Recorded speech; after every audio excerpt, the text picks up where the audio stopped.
हां पुराना कामरेड सिंध जी शान में एकड़ो कलाम थी वने ए असांजी सिंध धरती जेका आहे माशाअल्लाह इंशाअल्लाह ताला असांजी अमड़ आहे। बिल्कुल असां इन जे मथां कुर्बान आहियूं ऐं इंशाअल्लाह ताला असांजी सिंध जी सकाफ़त आहे। केतिरा ई असांजा जेके आहिनि फ़नकार असांजा अदीब पंहिंजी सिंध खे जेको आहे सो सुधारीनि था अचनि। इंशाअल्लाह ताला क़यामत तोणी असांजी सिंध आबाद हूंदी।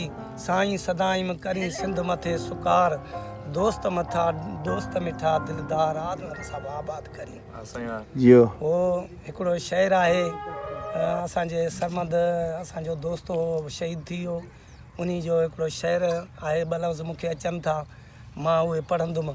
भिटाई साईं जे हिन में शान में जेको आहे सो चवे थो भिटाइयो भिटाइयो मुंहिंजा मारू सूरनि में थई मुंहिंजा सांगी सूरनि में थई मुंहिंजा मारू सूरनि में थई मुंहिंजा सांगी सूरनि में थई भिटाइयो भिटाइयो मुंहिंजा मारू सूरनि में थई मुंहिंजा सांगी सूरनि में थई।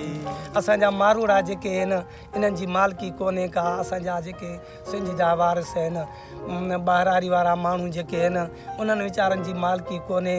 उहे जंग में वीचारा पिया आहिनि उन्हनि जो न को इलाज आहे चङी तरह सुठे नमूने सां न उन्हनि जो जेको आहे सो सुठे नमूने सां उन्हनि जो को ख़्यालु करे थो वॾेरा माण्हू उन्हनि को वोट वठी बसि उन्हनि खे ईअं धिको ॾेई फिटी था कनि।